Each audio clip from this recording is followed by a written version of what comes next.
So I get to this topic today in the beginning of Genesis 18. Last week, like I said, is kind of this pinnacle in Abraham's life. And he's this great moment of faith. It's so great that it's talked about 2,000 years later. And like, well, that was really cool. I like that. I like that sermon a lot because I think it gives a new angle on faith that I'd never really considered before. I had a lot of people tell me I never thought about faith like that. And so that was great. And then this week's sermon, I kind of get stuck on the first part of Genesis 18. And I'm thinking, I don't know, God. This sermon almost seems like it doesn't belong in big church. This almost seems like something, you should go to Vacation Bible School and get, or CCD class for you Reformed Catholics. And it's like, just something like maybe there, you could teach with flannelgrams or something. I don't know if this really fits. And what I want to do is I want to learn about great faith. And this doesn't seem to be moving towards that. And God challenged me, I think, with a question that I'm going to then in turn challenge you. Why do you want great faith? Why do you want great faith? Now, if you don't want great faith, that's fine. Don't even think about this question. But if you do, if you thought to yourself, I wish my faith were greater, then why do you want it? Or maybe put another way, what would you do differently? Or how would your life be different if you had great faith? And, there's a lot of answers for that. If I had great faith, I think my prayers would get answered more. That seems to be a big part of getting prayers answered is faith. So maybe if I had more faith, I'd see some of these prayers that I've been praying answered. That'd be great. I just would have a better relationship with God probably. I'd probably live through the doubt a little bit easier because my faith is greater. And I think all these different things. But God was really challenging me, and I'm going to come back to that question, but just think about that for a moment. What would you do? How would your life be different if you had great faith? Okay, now, stick a pin in it. We're moving on to the story. So here's where we were last week. Abraham came to God and said, look, this whole thing with my child's not going to happen through Sarah. I have a child through Hagar. Let's just go ahead and declare them heir. His name's Ishmael. Let's go ahead and bless him, and let's just move on with this. Right? And God said, nope. I am still going to give you a child. It's going to come from you and Sarah, like I said, 24 years ago. I'm going to do that. And so we talked about how Abraham really didn't necessarily show great faith. He laughed in God's face when he told him that. Ha, ha, ha, that's not going to happen. But then he went out and did it because, as we said last week, faith is not a feeling. Faith is a decision. So that's kind of the key point of last week's sermon. So we go from there to chapter 18, and I'm ready for the child. I don't know about you. We've been talking about Abraham now for several weeks. When's God going to give this child a promise to him? And it kind of happens not now, but he comes in chapter 18 and tells them when. So we finally are going to get a date. And that's really important. I know you women know how important it is to get a guy to give you a date on something, like my wife. When are you going to take out the garbage? I'm going to. Yes, but when? I need to know when you're going to do that. Before Christmas. When's that going to happen?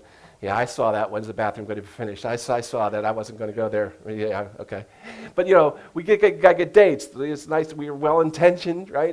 We have these ideas. We're going to do it. We promise you we're going to do it. When? We got to get a date. So finally, God's going to come and give a date. He's going to give a date, and that kind of helps. So that starts out, and here it goes. So Abraham's sitting at the door of his tent, because apparently it's a very large tent. He keeps messing with my chair. I'm like sitting way down and looking up at you guys. And he lifts his eyes up and he looks, and behold, there's 3 men standing in front of him. Now, they didn't just appear, but I don't know if you've ever been in a really, really hot area where you can't stare out in the distance for very long because it kind of hurts your eyes. You see those waves coming up off the hot land and things. And so he's just kind of there, and he's kind of wiping his eyes, and there are people coming. Now, he doesn't live on, next to Route 48 where cars going by all the time and visiting. He lives kind of in the middle of nowhere because he's a very rich landowner. So his tent's not going to be at the edge of his property. It's going to be in the middle of his property.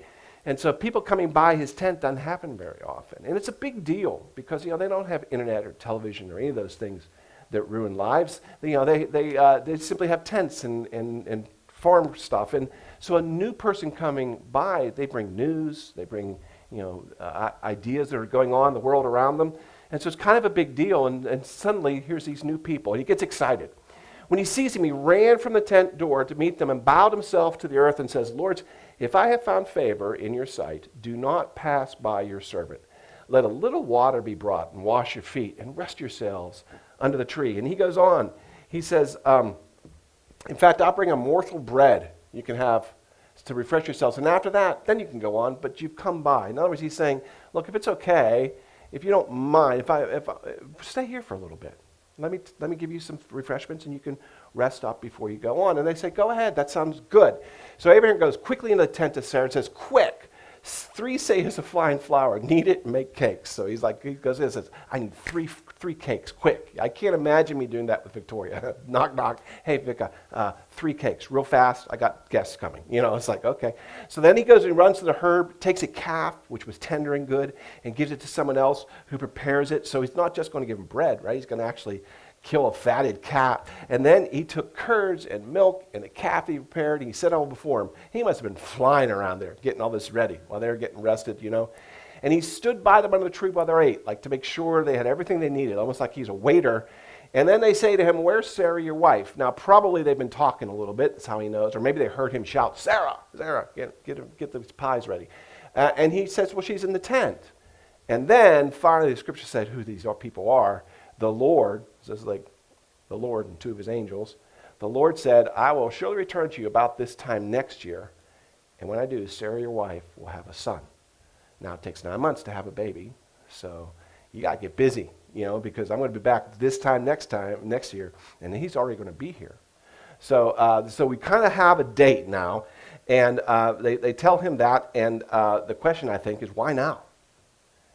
Last week he does this amazing thing after God tells him that. He goes off and circumcises 387 people, and that's kind of a big deal, and he's done many big deals, but I believe God waited until this moment to do it for a reason, because I believe God was trying to catch Abraham doing something good. Now, that wasn't hard to do with Abraham. I think he was a good guy. I think he did a lot of good things. But I think God is using a technique that parents know, and I hate to say this, put this in the same category, but dog trainers know. Sometimes if you're trying to reinforce good behavior, you wait till you see it, then you reinforce it. See, it's one thing if you tell them to do it, and then you reinforce it. But that's not as good. Every parent knows this. Is you catch them doing something good, and you reward it, right? Because it's like, wow, look at you. You did that on your own. You reward it. I believe God's rewarding good behavior here. And again, this is who Abraham is. Don't get me wrong. It's not like he's only done this time. He's a very generous man. We see that because he takes in his brother's son after his brother dies and treats him as his own. When they're in the land, they're kind of divvying up the land, he said, you take whatever you want, and then I'll take what's left over. That's hugely generous in a way nobody would have been. He's a generous man. But God waited for one of those generous moments before he came and told him this. He gave him the opportunity to be generous and then told him this because I just believe he's trying to reinforce something, not just for Abraham, but for us. And so while he's talking, Sarah's listening, right? She's in the tent door and she's listening. And she's listening, and Sarah says, the way the women have passed, which means she's through menopause, right? And she's listening, and Sarah laughs to herself. And you can kind of be with her on this. She's 89 years old, right? And so, is that right? No, yeah, it's 89 years old. So she's 10 years old, younger than Abraham, and Abraham's about 99 here. After I'm worn out, she says, 89, she's worn out. And my Lord is old. Now I'm going to get pleasure. Now, like I said last week, they hadn't had conjugal visits in a while. This is nuts. He's like, I don't know. How's this even going to happen? She laughs. What are you going to do? It's so crazy. She just laughs. But this is not a laugh of joy. This is a laugh of disbelief. You know the laugh. And so the Lord says to Aaron, why did Sarah just laugh just now? Why would she laugh right now? And, again, we can certainly understand why, because it's crazy. It's crazy. But then he goes on and says, is there anything too hard for the Lord? I can do this. I can do this. And at the appointed time, I'm going to return to you. This time next year, about this time next year, when I get here, Sarah's already going to have a son. And then Sarah now denies it. I didn't laugh. She goes, oh, yes, you did. But he's not mad at her for it. He's just calling her out. It's just the same thing he does with Abraham. So he says, I'm going to do this. After 25 years of waiting, 25 years since he first came and said, rise and go, 25 years. Why now? Why now? I believe it's not at all coincidence that he comes right after they show kindness to a stranger. And in fact, it might be tempting to think that when you see how Abraham talks to them that he actually knew who this was. Because he calls them lords, and I'll be your servant and all this. But actually that was just the culture. If you're in that culture, especially in that time, and you had strangers approach you, you treated them formally and politely. like we used to do in this country. We don't anymore, but we used to, there's a very informality rules now in America, but there was a time, you met somebody for the first time, you were very polite and formal with them. My dad would be called Mr. Grice, not ever Ken. It was always Mr. Grice, and until people got to know you, it was always that. Ukraine's even stronger with what they have. Victoria's, I always call her Victoria, but actually if I know her well, I'm supposed to call her Vika.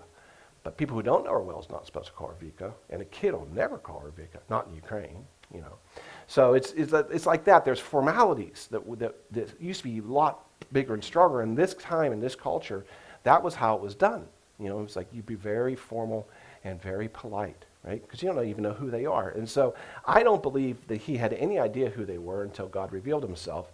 And in fact, the writer of Hebrews says this, and I think he's talking exactly about this incident. He says, do not neglect to show hospitality to strangers, for by this some have entertained angels without knowing it.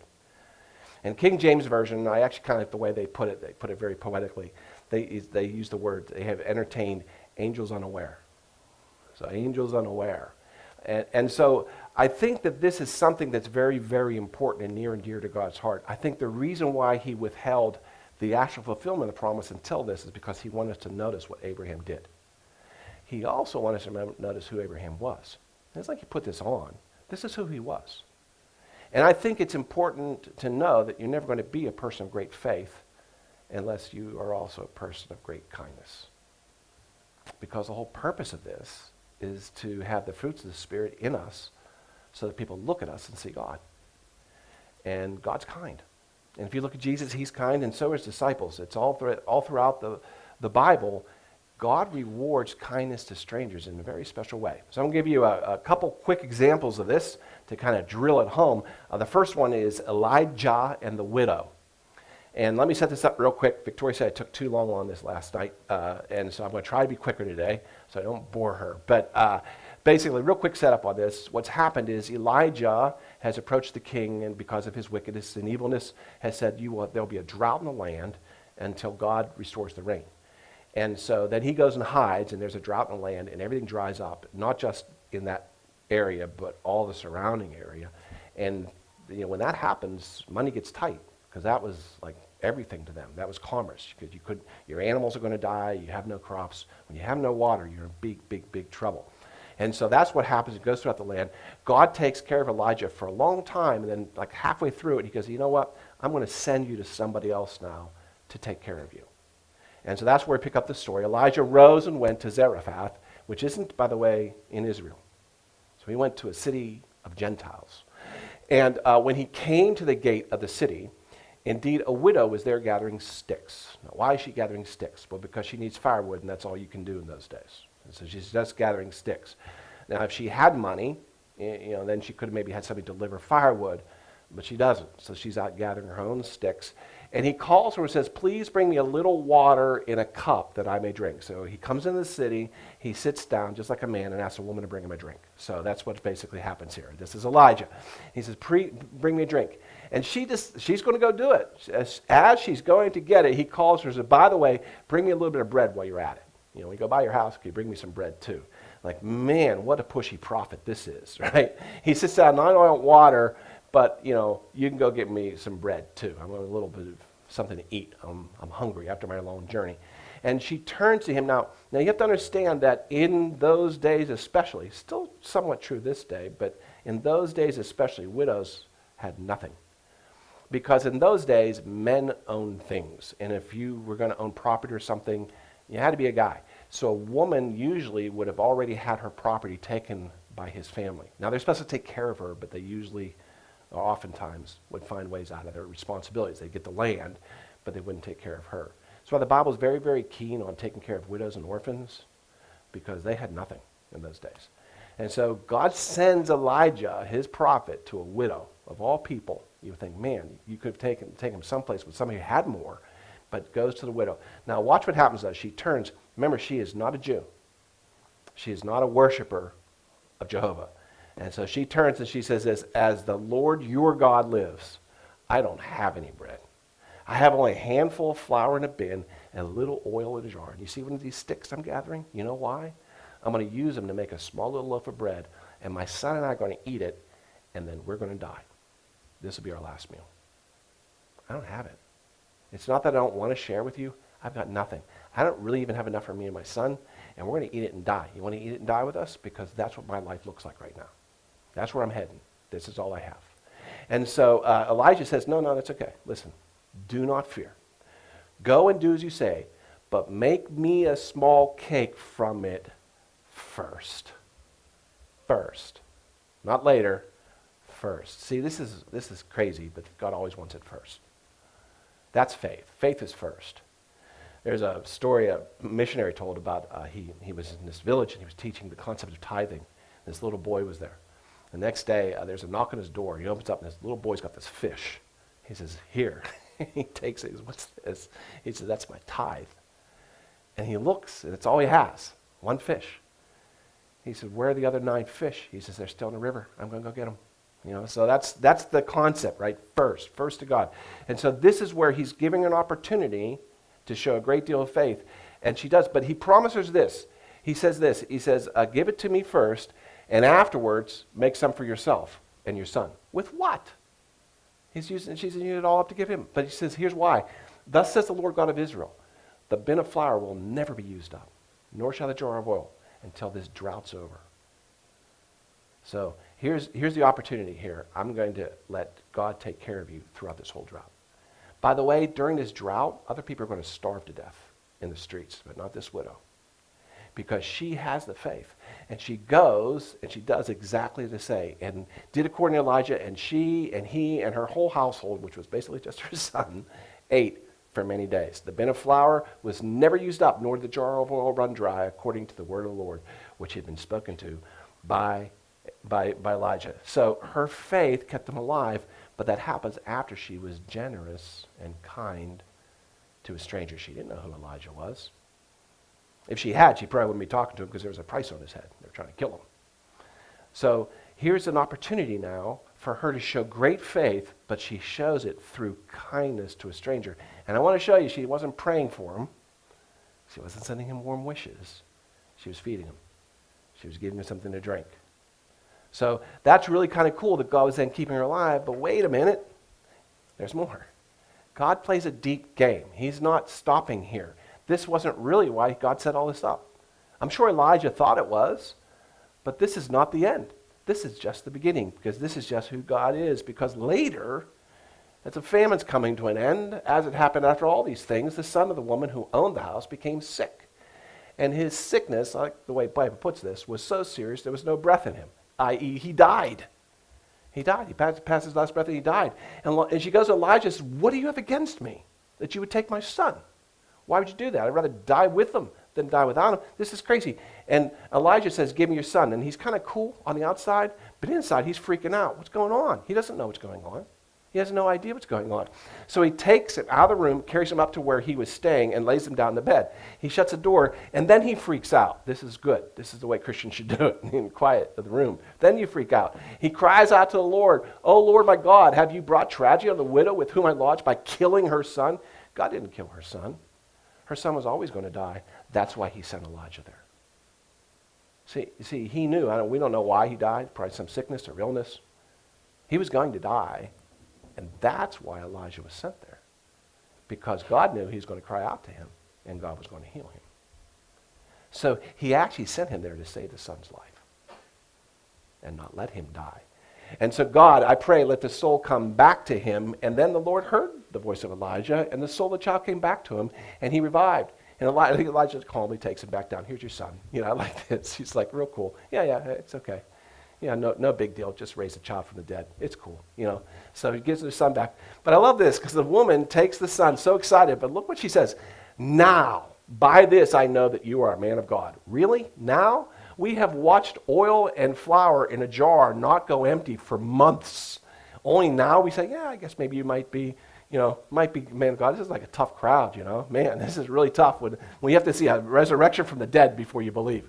But that's a big deal, right? So it's a really big deal. So God actually sent Elijah to her, not only to prolong their lives by giving them food, but to raise the son from the dead when he died. That's pretty cool, and that's a great story. And it actually parallels nicely with Abraham's story, because watch what happens in Abraham's case. he's given a life. In her case, a life is saved. That's pretty cool. I could stop there, but I'm just getting started. This is all throughout the Bible, as a matter of fact. And so now I'm going to skip ahead to Exhibit B. This is Elisha, a little bit different than Elijah. Different man, further up in the thing. And there's a very famous story called the Shinright Woman. Now, I'll just quickly set the stage here. He's traveling all around. Elisha goes around and he does all kind of things for God. He preaches, he speaks for God, he gives prophecy, but he also does miracles. He's like God's servant on earth. And so he's been doing that. And the Shinright woman takes note of him. Now, she's called a notable woman in the Bible, which means she's rich. Family rich, all kind of money. So she's a notable woman. She's probably very well connected in the government, and the people really respect her. But she sees him, and she says, come and eat. You're not getting very good food. Come to my house. We'll give you a good meal. And Elisha never passes up a good meal, so he goes there, and they have this great meal, and they have, he speaks with the family, and they have this great time together. And it got to be that every time he came by, he would turn in to go to her house and get a meal and spend the night, right? So she lived over their whole estate. And so she says to her husband, you know what? This is a holy man of God. We should do something. Let's take notice of the fact that he comes by here a lot and he has no place to stay. So instead of making him stay in a hotel and come by occasionally, let's make a small upper room up there on the wall. And then she thinks about it. What would a man of God need? We'll put a bed in there and a table and a chair and a lampstand. She really thought about this. This is what a man of God would need. And we'll put it there. And whenever he comes, he can just go there and stay. It's like it'll be his home away from home and just stay there. And she really took the time in order to think about it and do it in order to make room in her life for the man of God to come by. Always a good idea to make room in your life for God, by the way. And amazing things will happen if you just have God coming by. And so she's done all that. And so they do. And as it happened, on one day, he came by and he was talking to his servant. And he says, we should do something for her. What can we do for her? And he actually goes to her once and asks her, what can I do for you? And she says, nothing. I'm skipping that part. And I thought that's really interesting because now when he talks to the servant, he says, what can we do for her? Her servant says, well, she has no children and her husband's old. Oh, she has no children. This is interesting to me because in those days, like a woman's worth was established by how many children she had. And it was a really big deal, especially sons, somebody carried on the family name. It was really, really important. She didn't have any of that. She had riches, she had family name, but she had no children, which certainly was difficult on her. But I want to show you that she never, never, never let that unfulfilled desire turn into bitterness. That's an important thing. She wasn't bitter at all about it. She never mentioned to Elijah. She didn't say anything. She didn't let any bitterness stop her. And it's really important because bitterness will kill kindness.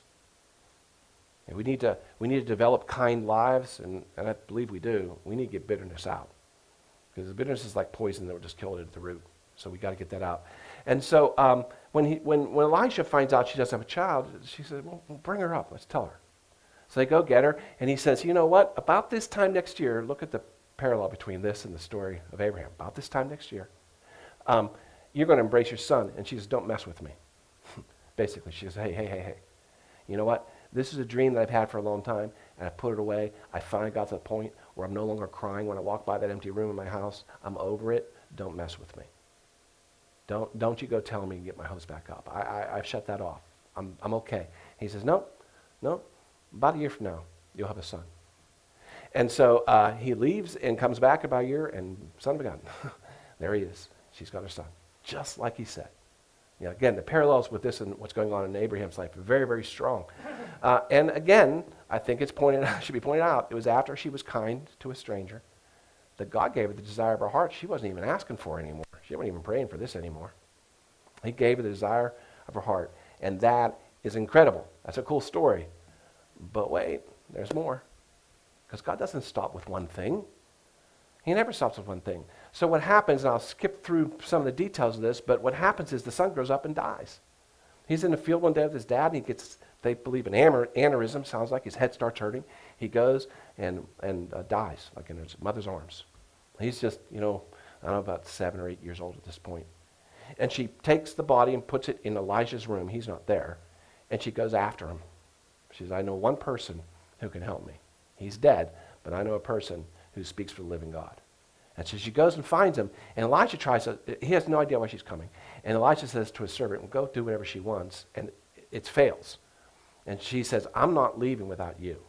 And so Elijah said, okay, I'll go with you. And he has no idea why. She hasn't told him, and God hasn't told him.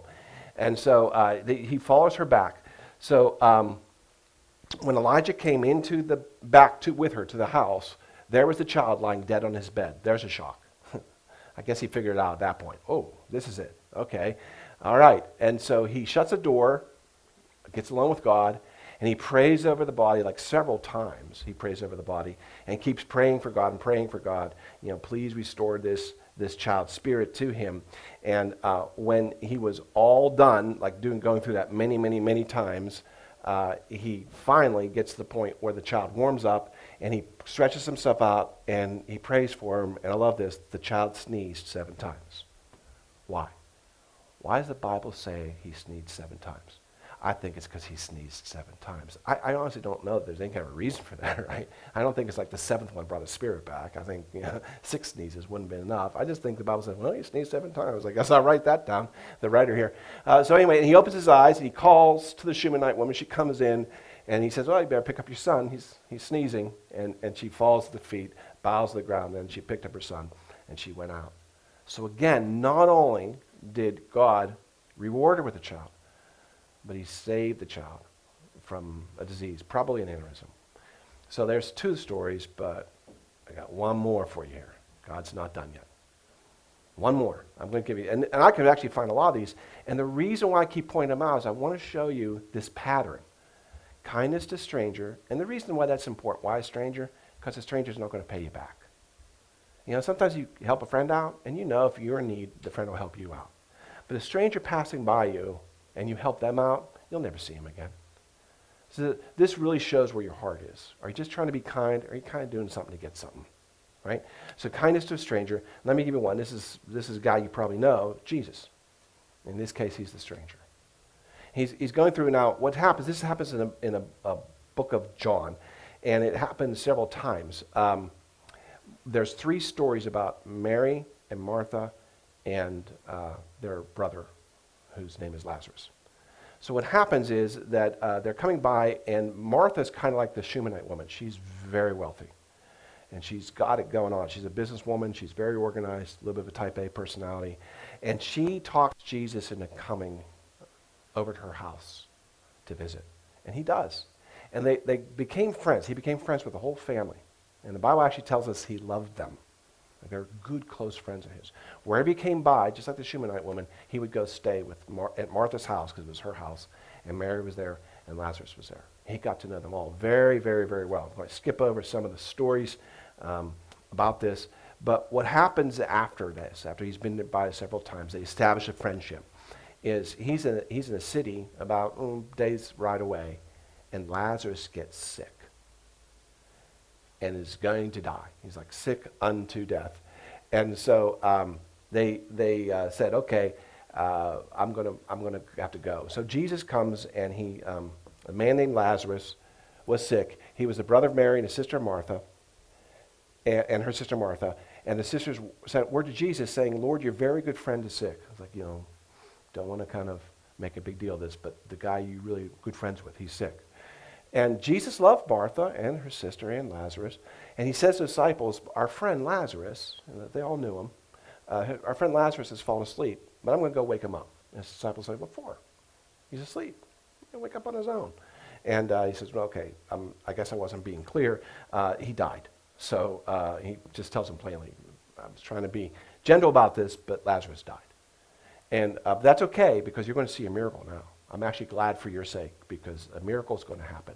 So he goes there. Upon his arrival, he finds Jesus. Lazarus is already in the tomb. In fact, he's been there for 4 days. That's a very long time for him to be there. So that's the setup. So he's going to come, and he's going to come to the house, and they sent for him, but he didn't arrive in time. He's too late. God's too late. And Lazarus is dead. But as I like to say, the infinite God is never out of time. So Martha comes out to Jesus and says, too late. Lazarus is dead. If you'd been here sooner, he wouldn't be dead. And Jesus says, can you trust me? And she says, I don't know. I understand that he's going to be raised. He says, if he's going to be raised again, he says, your brother will rise again. He's trying to tell her. She says, oh, I know, in the final day. I understand. I know who you are. I know we'll all be risen in the final day. But he's dead now. Here and now, he's dead. And Jesus talks to her for a little bit, and she's just not getting what he's trying to say. He's trying to give her a hint that I'm here to do a miracle greater than what you asked. You asked for a healing.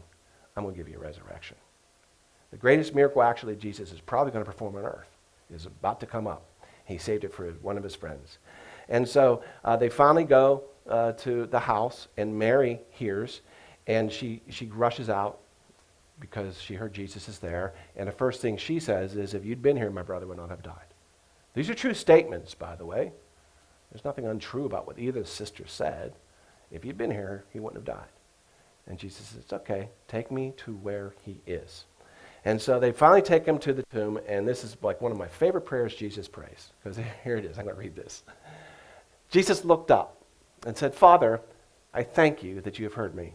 I know that you always hear me. I said that for the benefit of the people around here. That just cracks me up that Jesus does that. He's like talking, and they actually hear him say that. I just said that for the people who are here.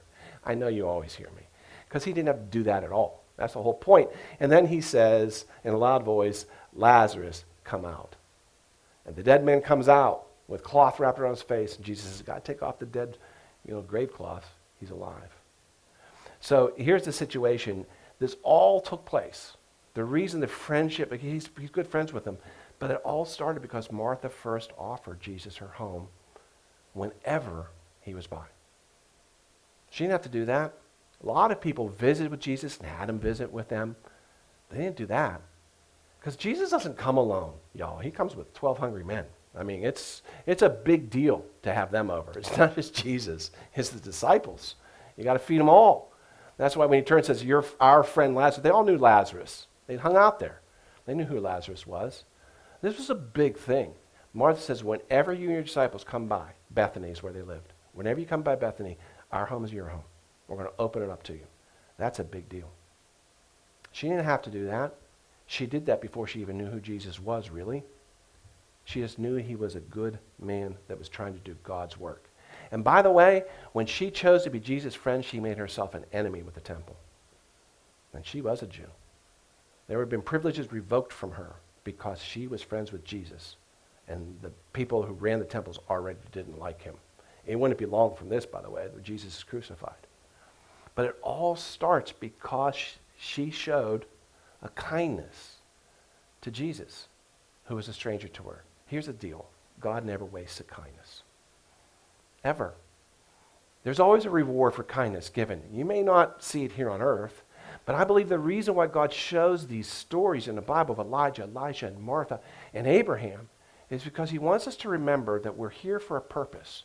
And a lot of times when we seek greater faith, we're seeking it selfishly. Let's be honest. I want to see my prayers answered. I want to have a better relationship with God. I want to be able to not live through the doubt. I want to have better guidance. I want to see the gifts of the Spirit. It's kind of selfish. And what I believe God's tying all this stuff into is, but for what? What's the purpose? In every one of these stories, it actually seemed like that kindness was a small thing, but it was literally life and death. Literally life and death. People lived or died depending on that kindness. They didn't even know it. That's not why they did it. They just simply were trying to be kind to somebody. And I'm like, as I'm preparing the sermon, like, wait a minute, well, God, this sounds like a Mr. Rogers episode. This whole sermon comes down to this. You're telling us, be nice? Honestly, here's the point. To be a Christian of great faith, you must first be a Christian of great kindness. And that's what, God kind of hit me with. This is why we need to preach on kindness, because faith has to be tied back to kindness. That's what it's for. That's what this is all for. In fact, James, Jesus' brother, puts it this way. What good is it if someone says he has faith but has no works, does no kind things? Watch how he describes works. Can that faith save him? If a brother or sister is without clothing and in need of daily food, and one of you says to them, hey, just go in peace, be warm, be filled, the original send warm wishes, and yet you don't give them what's necessary for their body, what use is that? He said, what good is this faith of yours? What is that? It's nothing. It's dead. But I want you to see that he's not talking about praying for them. This is something that, when God said, what do you want faith for? I said, well, I'll pray for people when they come, So, if I had the great faith, we could see these great miracles. I pray for healings in people's life. That's good. This isn't at all what God's talking about, though. Not that we shouldn't pray for people for healings, but he's saying, no, it's got to be a lot more practical, blue collar. Our Saviors came, and as far as I know, this is unique in religions, our Savior came to us not as a teacher, but as a carpenter. We have a blue-collar Savior. We're called to a blue-collar religion. Jesus fit right in Pittsburgh, right? We're supposed to be blue-collar Christians, practical, taking care of people, real simple stuff. The examples he gives, sometimes we talk about faith and works. Oh, works are bad because we think we have to work our way to... No, that's not what he's talking about. He's talking about not facing Mecca 3 times and praying, doing things, doing kind things for people. That's what he means when he says works. He says your faith is useless otherwise. Faith is useless if it isn't used in God's service. In fact, Jesus puts it this way. He said, at the end of the world, when I'm judging, people can come up to me, and everybody's going to think they know me. But what matters is if I know them. And he says, I'm going to tell this to some people. I'm going to say, you know what? When I was sick, you took care of me. When I was in a hospital, you came and visited me. When I was in prison, you visited me. When I was naked, you clothed me. When I was hungry, you fed me. You did those things for me. And Jesus says, they're going to turn to me and say, I don't think so. Lord, when did we see you hungry and feed you, or thirsty and give you drink? When did we see you a stranger and welcome you, or naked and clothe you? When did we see you sick or in prison and visit you? And then the king will answer, I say, when you did it to one of the least of these, you did it to me. God's watching. He's looking to try to catch you doing something good, because we are supposed to be his representatives on earth. And if we're not, what good are we? Seriously, what good are we? Here's the thing. We pray for things that are important in our lives. I'm not telling you to stop doing that. We're allowed to do that. We're allowed to pray for the burdens in our lives. We're allowed to pray for healings. We're allowed to pray for provision, that God will take care of us. He wants us to come with all these things. I would lump all these things together in our daily bread section of the Lord's Prayer.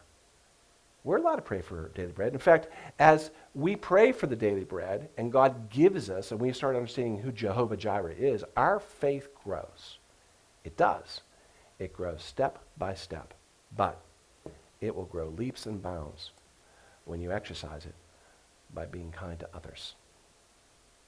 We are supposed to be people of great faith, but we are also supposed to be people of great kindness, and we can't have one without the other. Would you please pray with me? Heavenly Father, I do thank you